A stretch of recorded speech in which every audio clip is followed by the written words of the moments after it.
Conversatorios Ciudadanos. Agradecemos por el apoyo a Nova Travel. Innovar es viajar. BIS, Inteligencia Empresarial. EBP, Eficiencia Energética. Cuenca Legal, Servicios Jurídicos. Baby Spa, Cuenca. Distrito, Taller de Tapas. De Mousse, dulzuras para compartir. Togra, Consultores Asociados, Asesores Tributarios.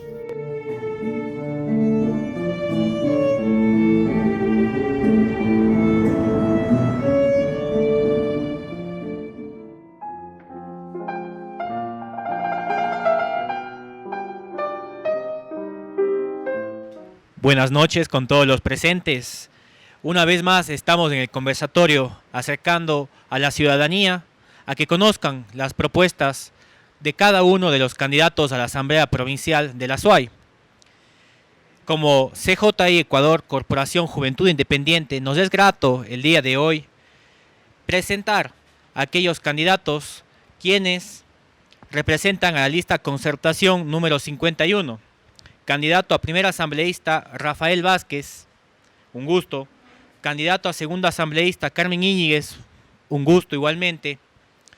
Nosotros como CJI, les comento, nos hemos propuesto que la ciudadanía conozca de todas sus propuestas para que sean ellos quienes tomen un voto inteligente teniendo claras todas sus propuestas. Por eso nosotros, y el fin es acercar sus propuestas con la ciudadanía, que conozcan sus pensamientos, su vida, toda la parte de ustedes que forma como candidato y que quieren mostrar en la palestra pública en el caso de ser elegidos. Bueno, hemos conversado un poco sobre cómo vamos a estructurar esta conversación. Primero vamos a hacer unas preguntas base para después concentrarnos en algunos temas. Después de la segunda pausa, unas preguntas que nos han formulado nuestros amigos por redes sociales y de la corporación, en el cual tendremos preguntas ya directas a cada uno de ustedes. Todo esto quiero agradecer a nuestros auspiciantes, Cardis, quien hoy el día nos ha apoyado con el tema de los muebles en el cual estamos hoy, y también a la casa que nos ha acogido, el Hotel Casa del Barranco. Damos gracias a todos quienes forman parte de la corporación y listos para empezar. Comencemos. Quisiera conocer un poco, Fico, si me permites llamarte de esa forma que tus amigos lo hacen. ¿Qué experiencia tienen en la vida pública y cuáles son sus aspiraciones muy cortas en candidatizarse como asambleísta? Gracias, Sebastián, gracias a todos los que nos ven. Nosotros somos los ilustres desconocidos que de alguna manera estamos limpios del sector público. Es decir, no tenemos rabo de paja, no tenemos grupos económicos y políticos detrás. Lo que nos lleva, respondiendo a tu pregunta, lo que nos lleva a estar dentro de la palestra de estas elecciones es el cansancio ciudadano. Estamos cansados de ver a tanto delincuente disfrazado de político. Queremos dar un muy buen ejemplo en la Asamblea, que la SUAY es capaz de llegar a la Asamblea a defender los derechos de los azuayos.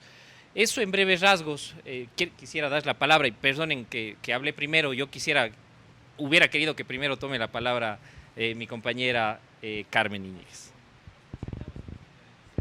Muchas gracias, Sebastián, gracias, Fico. Buenas noches a todas las personas que nos están viendo el día de hoy.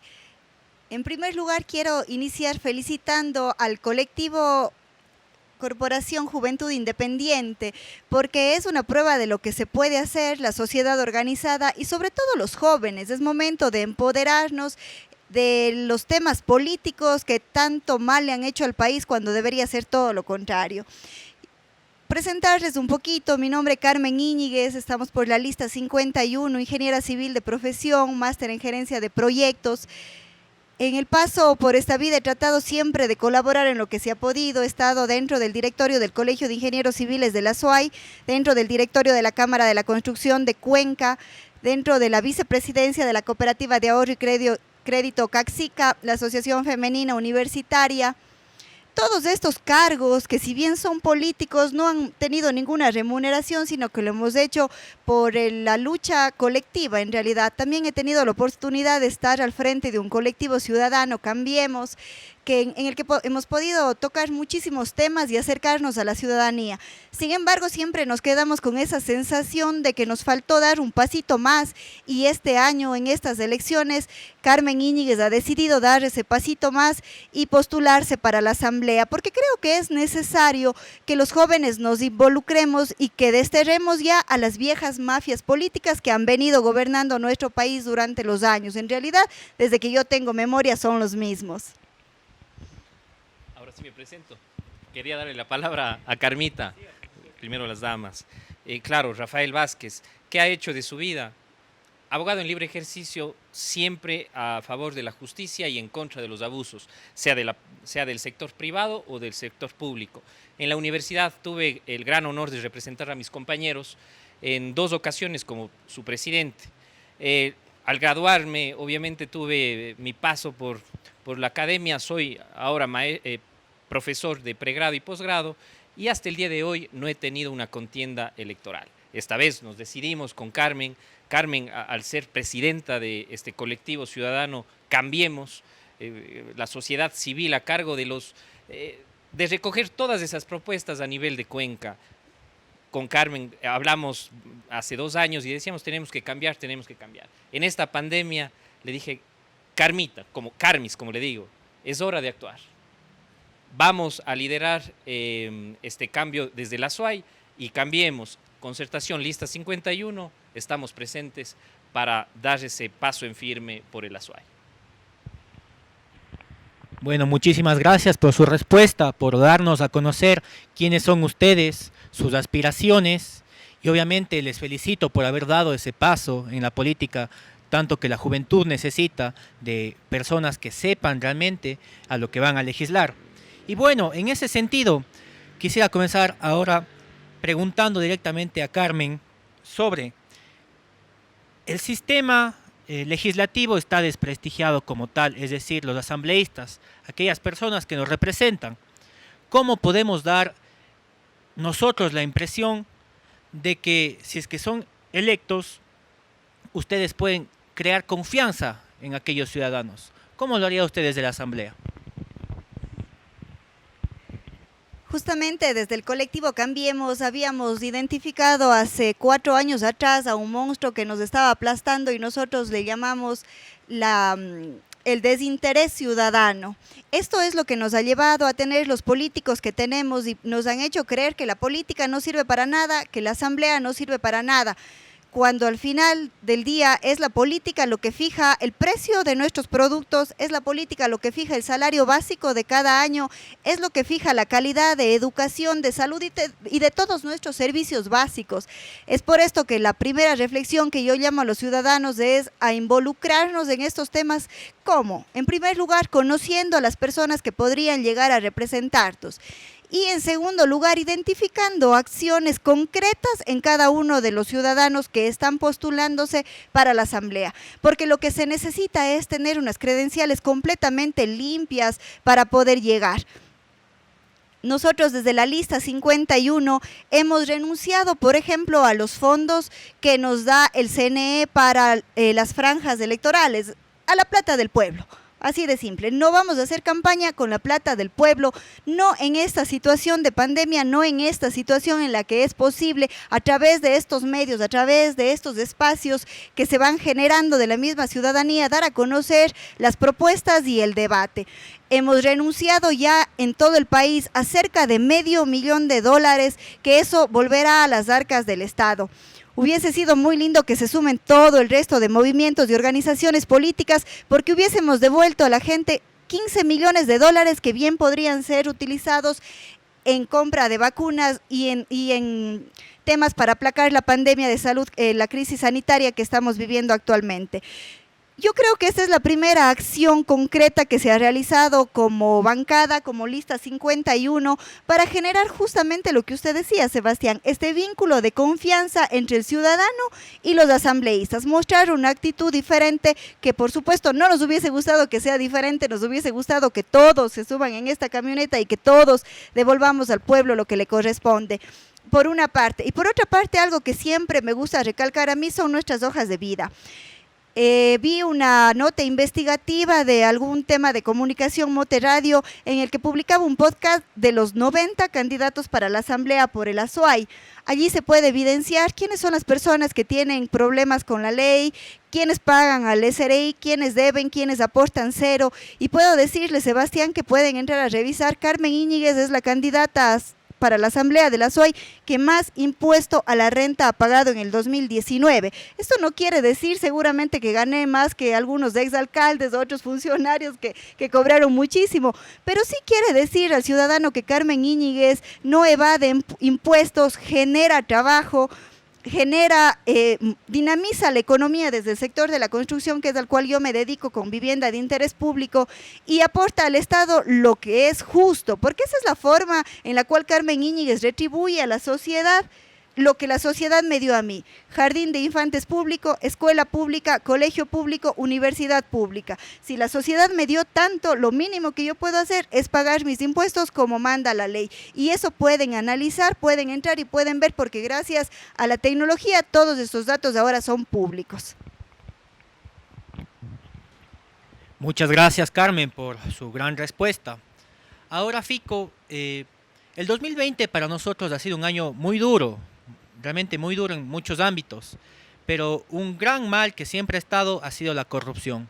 Quisiera saber cómo desde la Asamblea, mediante la legislación que ustedes tuvieran las medidas necesarias para combatir la corrupción. ¿Qué hicieran ustedes específicamente en este tema dentro y fuera del ente público?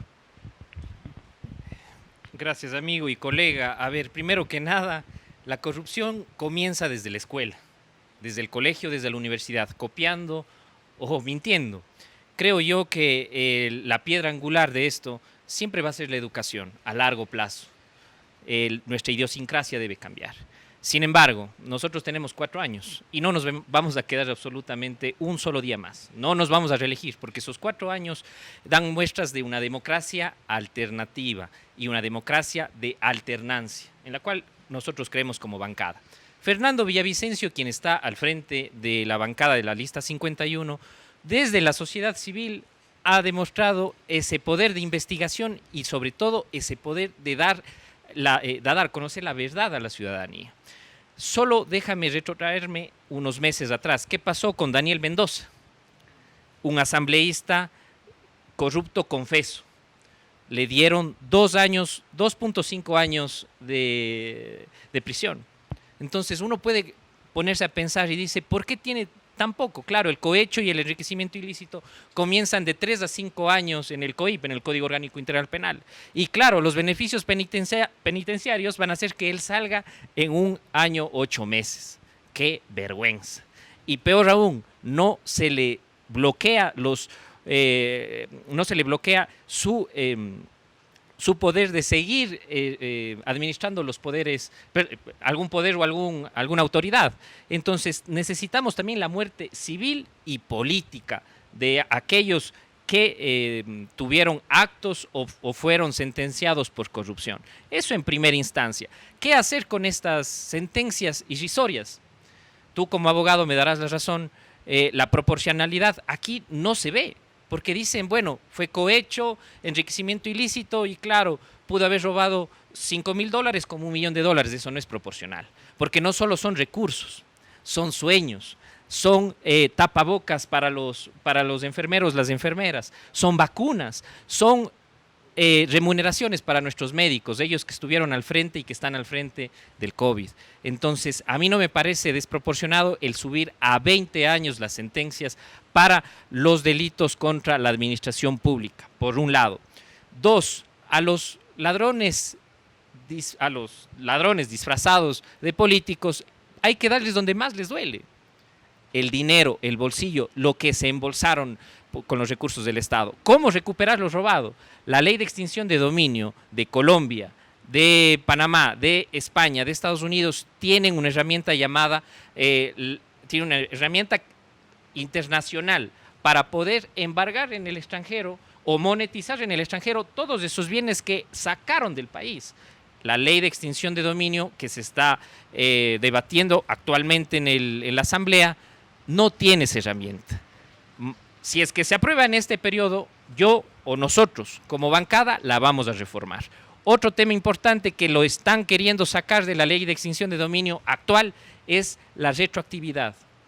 La ley no es retroactiva, sin embargo, sí puede ser retroactiva si es que se lo pone en la ley. Entonces, justamente esa ley es retroactiva y así debe quedar, porque la bancada de la 51 lo que quiere es recuperar el dinero no solo de lo venidero, sino justamente de lo que ya se han llevado, de lo que se quieren llevar hasta esta fecha. Esa es nuestra política, o esa va a ser nuestra política como bancada de la lista 51. Muchas gracias, Fico, por los mecanismos legales que nos has comentado y una dilucidación increíble sobre el tema de combatir a la corrupción. Ahora ya hemos entrado ambiente en temas de política netamente. Quisiera saber un poco en el tema de economía. ¿Cuál creen ustedes que sería realmente el apoyo y mecanismo que necesitan los emprendedores para poder salir adelante? Esa pregunta para usted, Carmen, la cual le veo entusiasmada por los emprendedores. Muchísimas gracias, Sebastián. Amigos, yo creo que lo que dinamiza la economía de un país en realidad son los emprendimientos, los micro y pequeños empresarios, porque ellos son los que en realidad le mueven a la economía. El resto de empresas son solamente un grupo de poder económico muy grande que genera empleo y hasta ahí llega. Sin embargo, los emprendimientos, las microempresas funcionan de otra manera. Lo que necesitamos, ¿qué necesitamos? Porque yo creo que todos en algún momento fuimos emprendedores. Yo recuerdo cómo comenzamos a ejercer el tema de nuestra profesión con emprendimientos. Lo que necesitamos en primer lugar son créditos baratos. Las tasas que se manejan aquí en Ecuador son tasas chulqueras. Y qué pena que luego de la pandemia, cuando teníamos la oportunidad con los fondos internacionales que ingresaron al país para la reactivación económica, qué pena que esto fue una mentira. Tuvimos el supuesto Reactívate Ecuador, créditos al 5% de interés, hasta con 6 meses de gracia y hasta 5 años de plazo, en los cuales los fondos debían ser utilizados para para que los emprendimientos no mueran, para que las microempresas no mueran.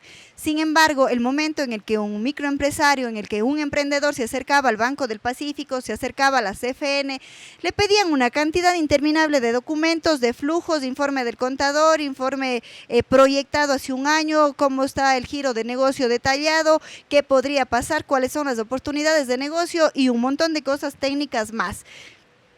Tuve la oportunidad como ciudadana de aplicar a este crédito en las dos instituciones, me precalificaron ellos mismos un monto al que podía acceder y el momento de acceder ya al monto de la calificación comenzaron a poner las trabas y a mandar un papel a Guayaquil, un papel a Quito, porque lamentablemente así funciona nuestro país y al final nos dijeron, ¿sabe qué? No cumple un índice.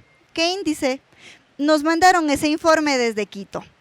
Me acerqué al banco y comencé a revisar y veía que todos los créditos que pasaron por aquí, por la agencia principal del Pacífico, decían comunicado, negado, comunicado, negado. Es porque habían negado todos los créditos y ya habían avisado a los clientes.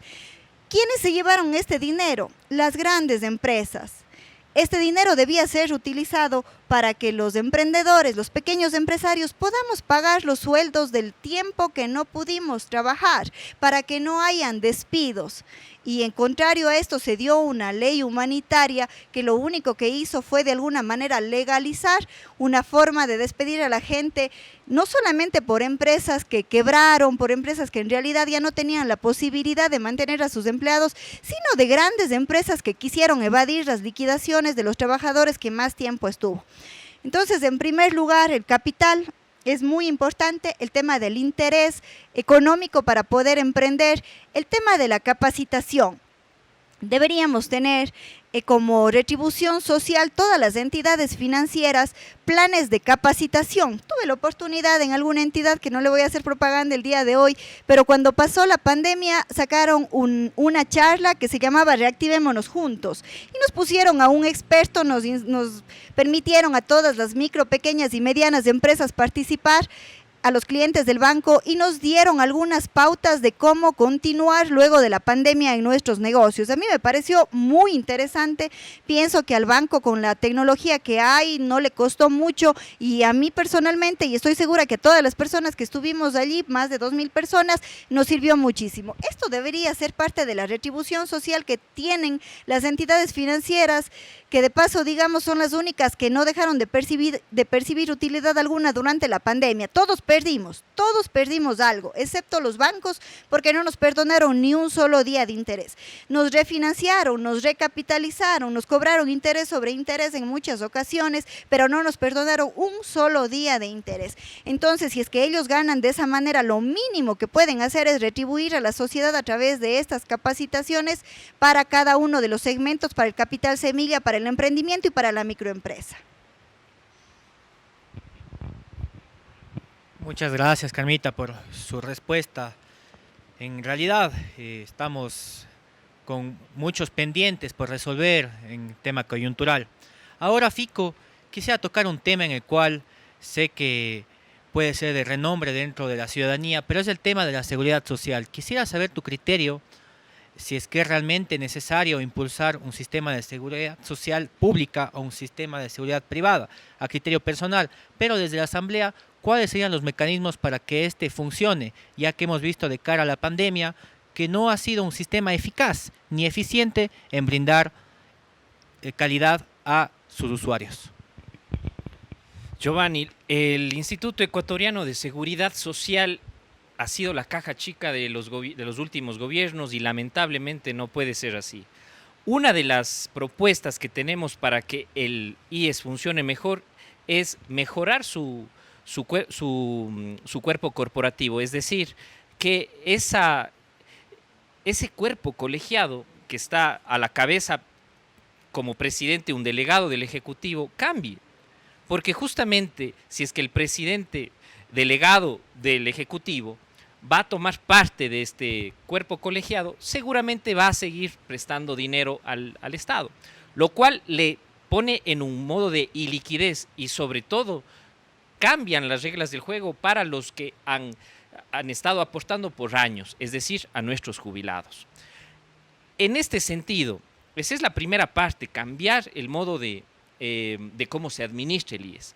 Ahora, las aportaciones o las prestaciones, mejor dicho, las prestaciones en salud, préstamos y otras prestaciones que tiene el IES, yo creo que no deben ser privados, no deben pasar a la parte privada. Tenemos dos grandes vecinos, que es Perú y Colombia, que ellos pasaron a tener prestaciones privadas y no les ha ido absolutamente nada bien. No lo digo yo, ustedes pueden investigar que ellos pasaron a tener un fideicomiso en el cual podían decir, bueno, yo me quiero ir a jubilar en el Instituto de Seguridad Social Público o en un seguro privado. Y lamentablemente no les ha ido nada bien.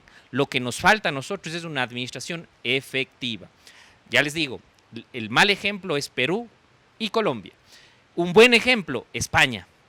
Y en ese buen ejemplo de España pueden ver cómo funciona con calidad óptima el tema del sector de la salud, es decir, los hospitales, y también el tema de las pensiones jubilares.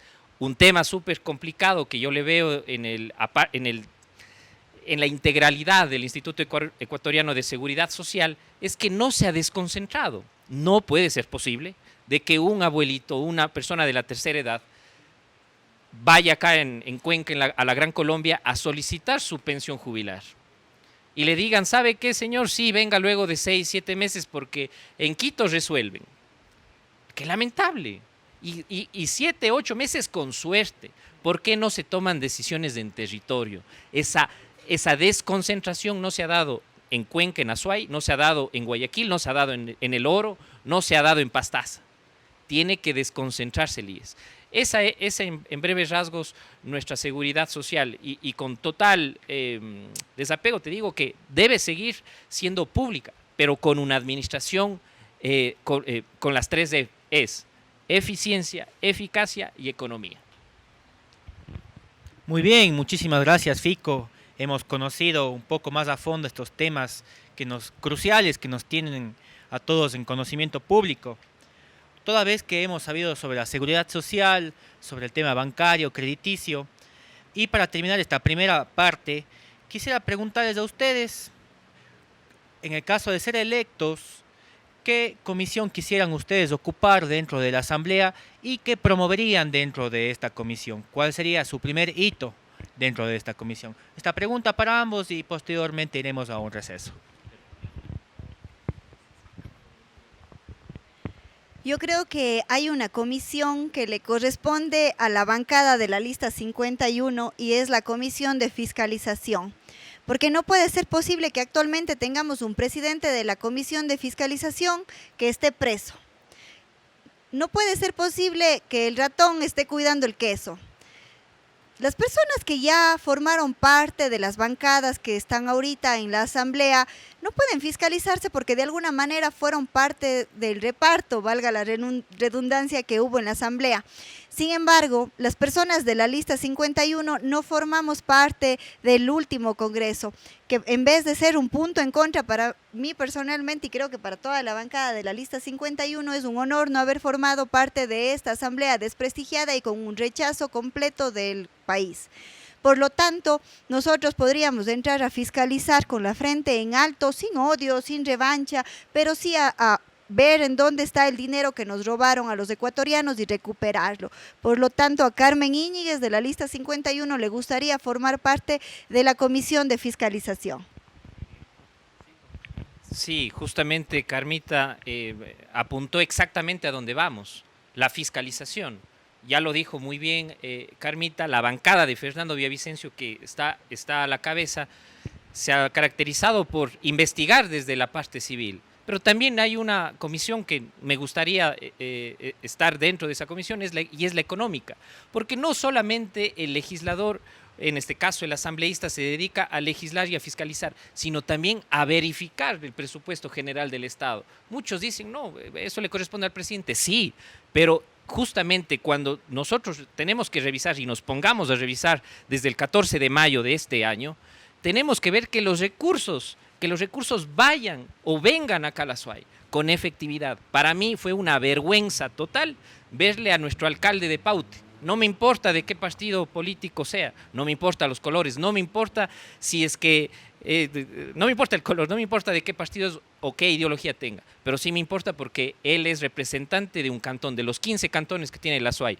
Un solo asambleísta actual no lo acompañó a hacer su huelga de hambre fuera del Ministerio de Finanzas, reclamando los recursos que le corresponden a su GAD, reclamando los recursos que la SUAY se permite dar a todo el Ecuador o al Estado ecuatoriano. Ese IVA que se va a pasear en Quito tiene que volver a los GADs, qué vergüenza, eso no puede pasar. La cuenta única del Estado debe desaparecer. Tenemos que buscar la desconcentración y sobre todo la descentralización como manda la Constitución. Con estas dos premisas podemos hacer más obras y sobre todo los que estamos en territorio, las autoridades de territorio, este alcalde que aparte es presidente del AME, la Asociación de Municipalidades del Ecuador, no estaba reclamando otra cosa que lo justo, sus recursos. La Comisión Económica debe estar integrado por personas que cuiden los intereses de los suyos, de los ciudadanos y no de las grandes corporaciones, no de esos grandes poderes económicos que son compadres de los delincuentes disfrazados de políticos. Muchas gracias por sus respuestas. En este momento pasaremos una pausa para continuar más luego. Conversatorios Ciudadanos. Agradecemos por el apoyo a Nova Travel. Innovar es viajar. BIS. Inteligencia Empresarial. EBP, Eficiencia Energética. Cuenca Legal, Servicios Jurídicos. Baby Spa, Cuenca. Distrito, Taller de Tapas. de Mus, dulzuras para compartir. Togra, consultores asociados, asesores tributarios.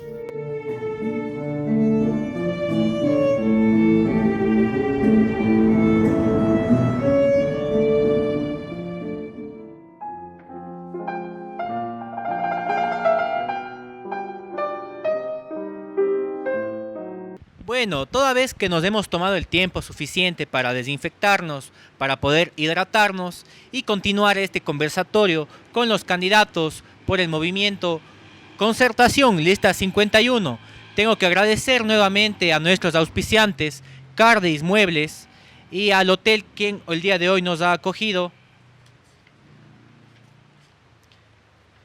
Quisiera empezar preguntándoles a ustedes ciertas preguntas que nos han formulado las personas en redes sociales y que también nosotros podemos hacerlas.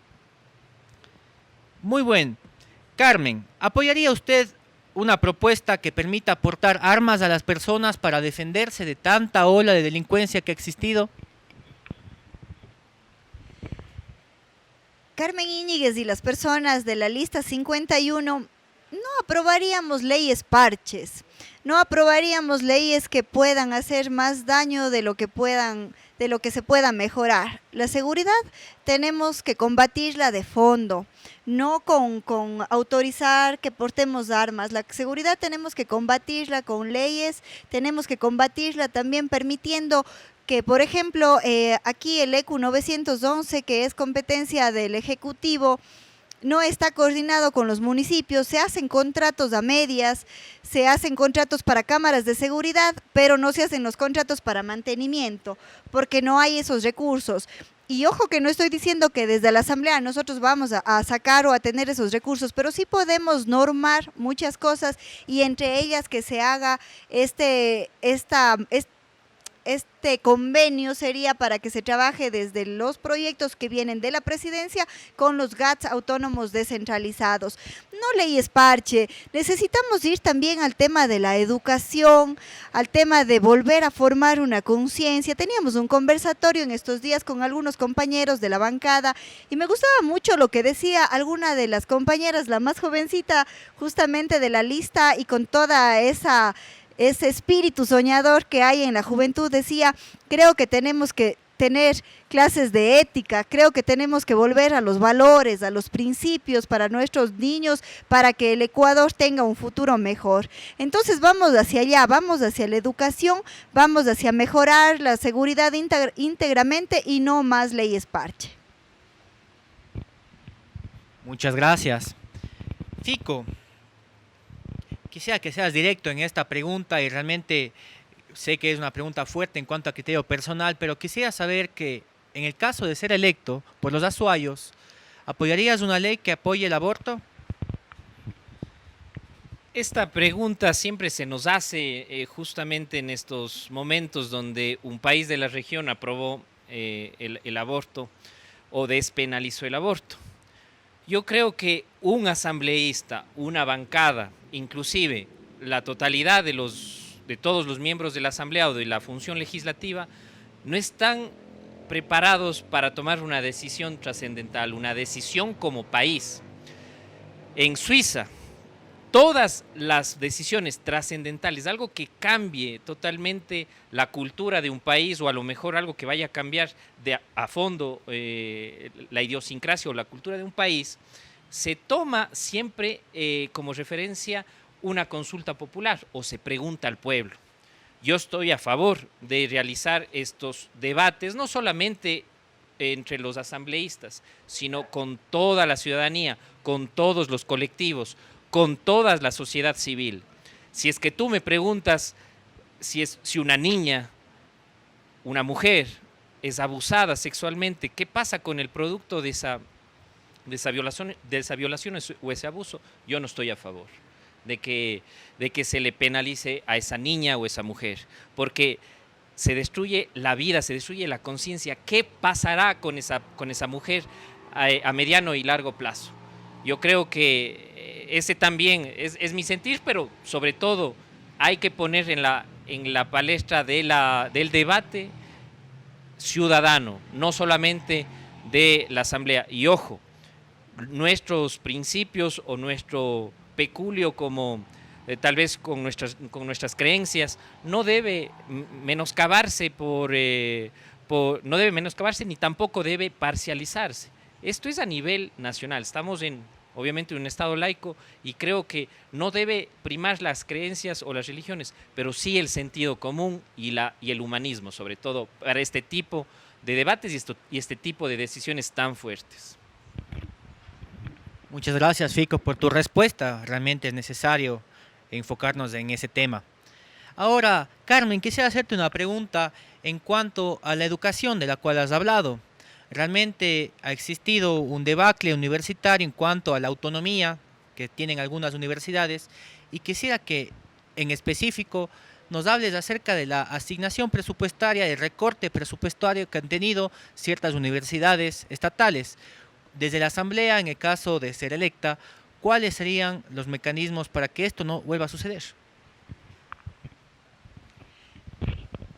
Sebastián, amigos, yo creo que lo que necesitamos en Ecuador lo tenemos y son recursos, pero estos deben ser invertidos correctamente y no más recortes a los presupuestos para la educación, porque solamente un pueblo con educación será un pueblo libre. ¿Cómo conseguir estos recursos para que se aumente la asignación presupuestaria a la educación? La bancada de la lista 51, Concertación, tiene una propuesta a nivel nacional. Con esta propuesta se le puede ahorrar $33.840.000 al Estado al final de cada periodo. ¿Cuál es esta propuesta?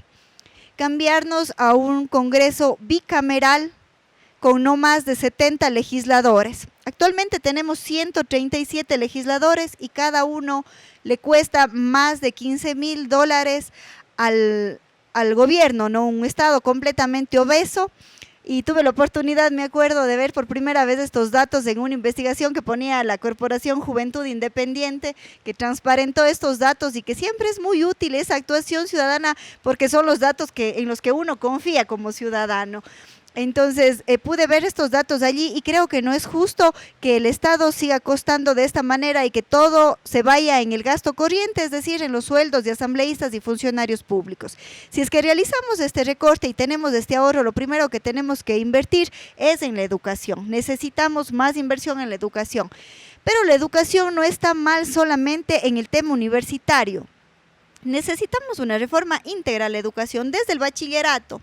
Recuerdo hace algunos años cuando salíamos nuestra promoción del colegio teníamos las carreras en bachillerato técnicas, ¿no? Los colegios técnicos, los de contabilidad, los de agronomía, y esto ayudaba a que a los 18 años sepamos qué hacer y sepamos cómo pagarnos los estudios.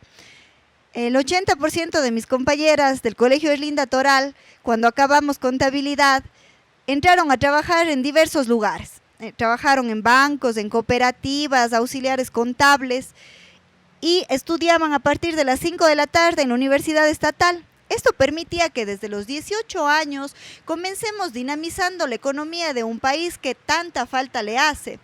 Y no nos truncábamos allí, sino permitía también que continuemos estudios universitarios. Muchas compañeras tienen más de un título de tercer nivel. Entonces estas cosas hacían como que maduremos antes inclusive. Y me permito hablar de esto porque había leído hace algún tiempo un estudio en el que dice que la juventud de ahora adquiere la edad mental, la edad psicológica a los 24 años, adquiere la edad que antes se tenía a los 18 años.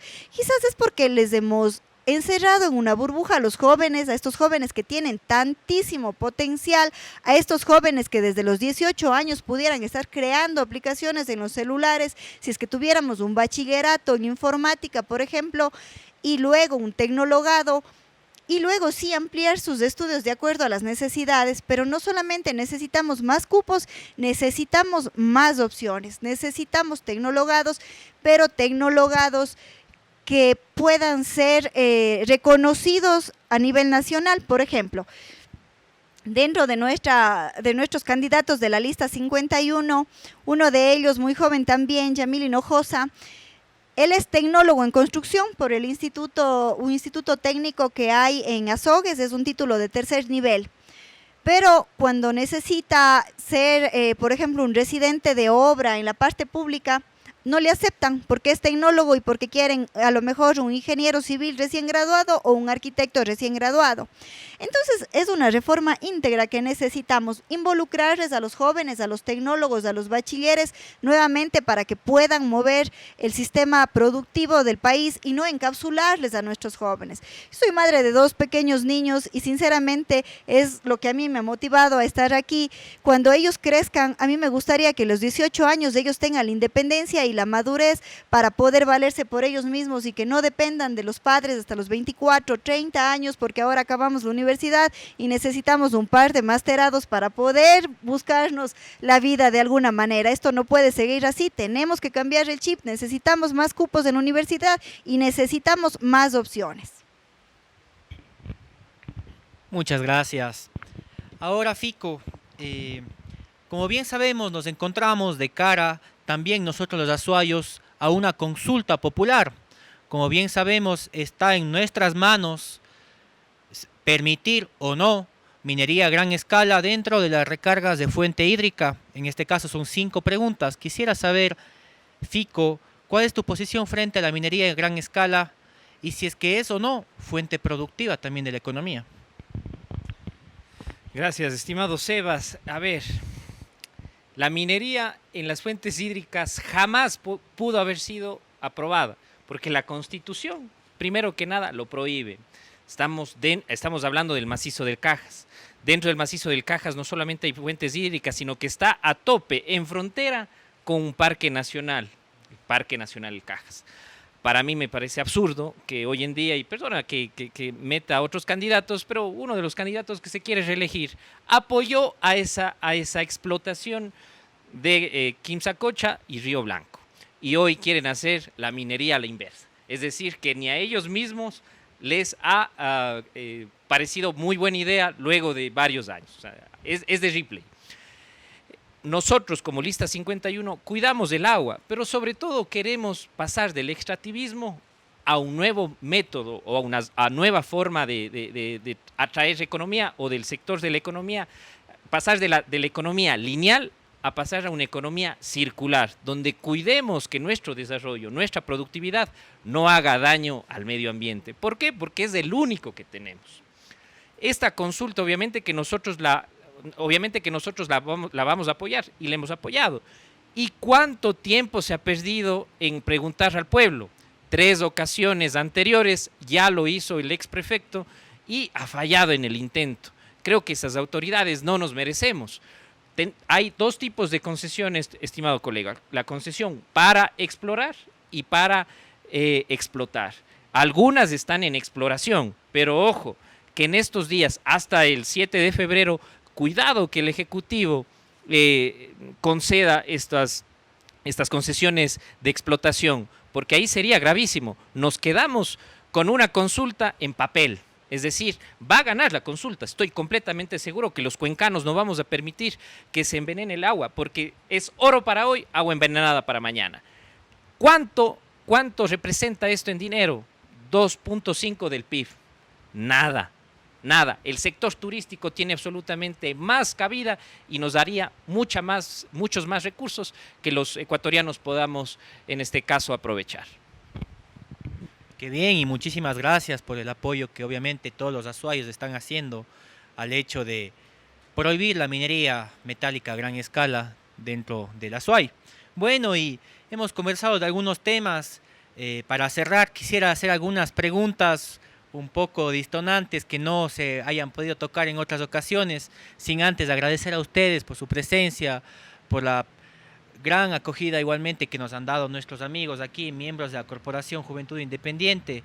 Agradecer nuevamente al Hotel Casa del Barranco y a Cardis, que el día de hoy nos ha permitido estar aquí reuniéndonos para poder conversar sobre todas las propuestas que tienen ustedes como Lista 51. Ahora, antes de terminar de la última pregunta que les quiero hacer, quisiera saber en realidad el mensaje que tiene César Montúfar como tal ante una posible candidatura en la cual él la ganaría como tal y se la dijera. En el caso que Lasso y Arauz llegasen a una segunda vuelta, ¿ustedes a quién apoyarían de los dos en el caso de que César Montúfar no gane?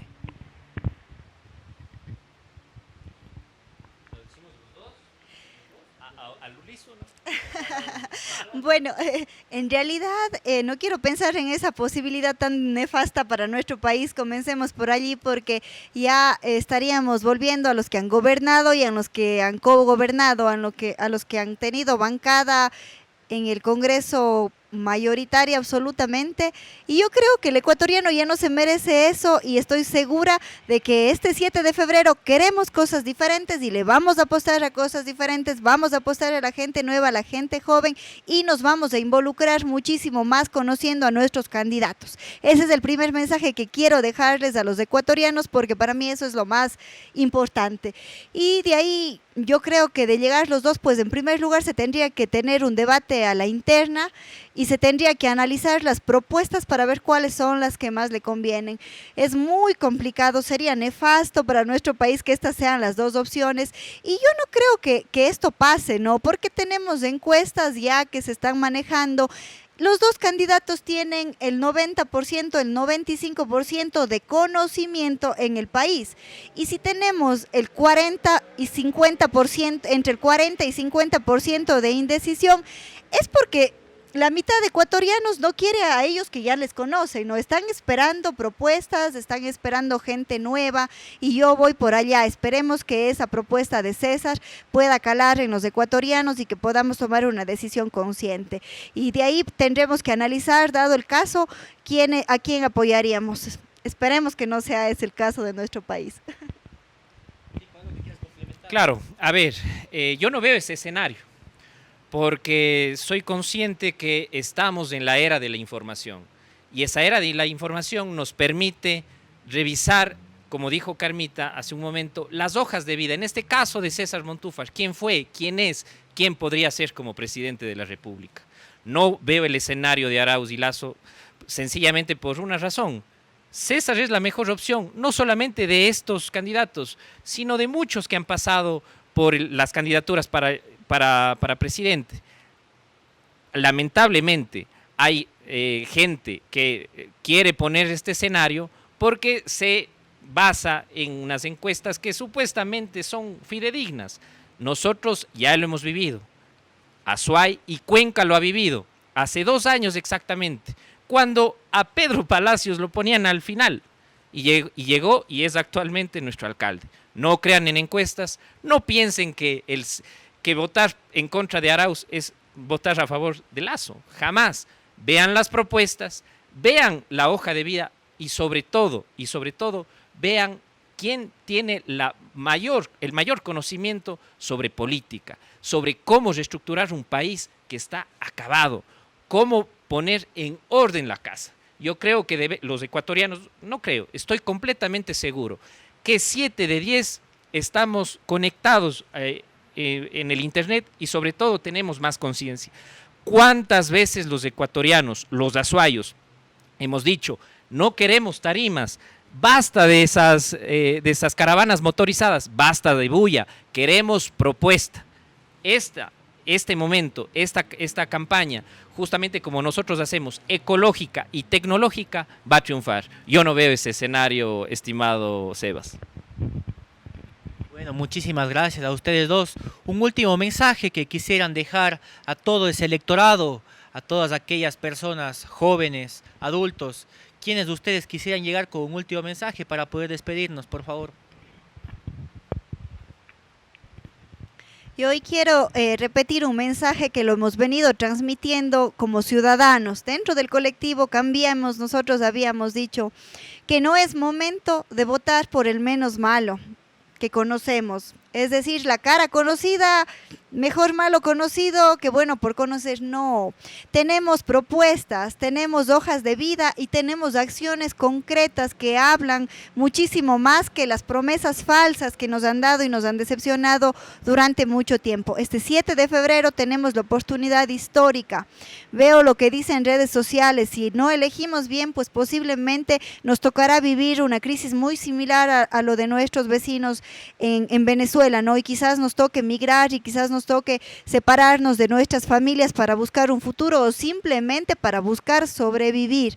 Por lo tanto, este 7 de febrero tenemos la oportunidad histórica de levantar al país o de hundirlo, porque es nuestra decisión la que hará que esto pase. Informémonos, concienticémonos y decidamos a corazón. No es el 7 de febrero el día de sacar la papeleta para ir a hacer el trámite. El 7 de febrero es el día de sacar adelante a nuestro país y de poner las esperanzas y buscar el mejor futuro para nuestros hijos. Primero que nada, muchísimas gracias por la invitación, Sebas, Leonardo, a todos los que hacen la Corporación Juventud Independiente. Creo que estos espacios son importantísimos. Yo creo que Cuenca es la joya del Ecuador y estoy más que seguro y va a elegir muy bien el domingo 7 de febrero. Tenemos que honrar la democracia, tenemos que honrar la coherencia. Yo no estoy acá para perennizarme, ni estamos acá para perennizarnos en el poder. Simplemente queremos dejar un buen ejemplo como autoridades para que los jóvenes, todos, cualquiera de ustedes, nos tome la posta.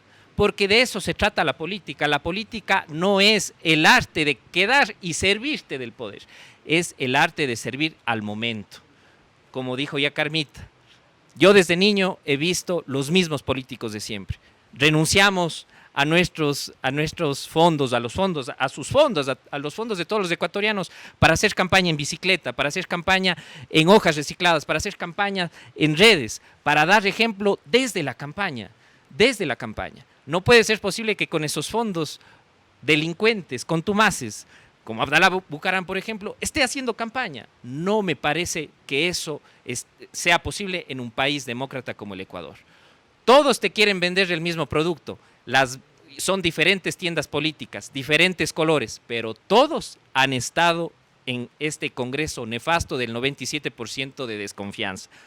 Todos, menos la lista 51. Nosotros no te fallaremos. Haremos o colegislaremos con la ciudadanía, porque ellos son los que están, los que saben, los que están en el día a día, los que saben cuáles son sus necesidades.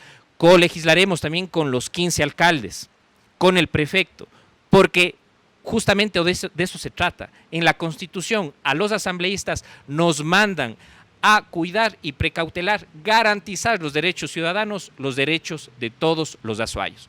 Voy a defender el azuayo. Muchísimas gracias por su participación. Nosotros como colectivo Juventud Independiente realizamos este tipo de conversatorios para que ustedes tengan conocimiento, quienes nos ven detrás de cámara, de todos aquellos candidatos a la Asamblea por la provincia de La Suay. Muchísimas gracias nuevamente, agradeciendo a nuestros auspiciantes, Cardis Muebles, Producción N5, quien nos ha apoyado el día de hoy con el tema de la producción. Agradecemos al Hotel Casa del Barranco, quien con mucha gratitud hoy día nos ha podido acoger aquí. Muchas gracias y muy buenas noches.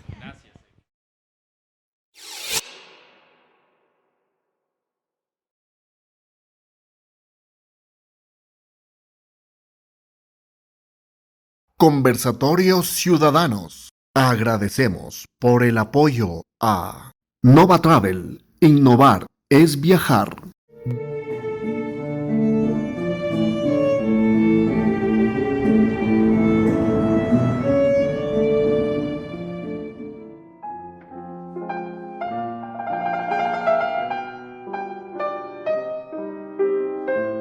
BIS, Inteligencia Empresarial. EBP, Eficiencia Energética. Cuenca Legal, Servicios Jurídicos. Baby Spa, Cuenca. Distrito, Taller de Tapas. Temus, dulzuras para compartir. Togra, Consultores Asociados, Asesores Tributarios.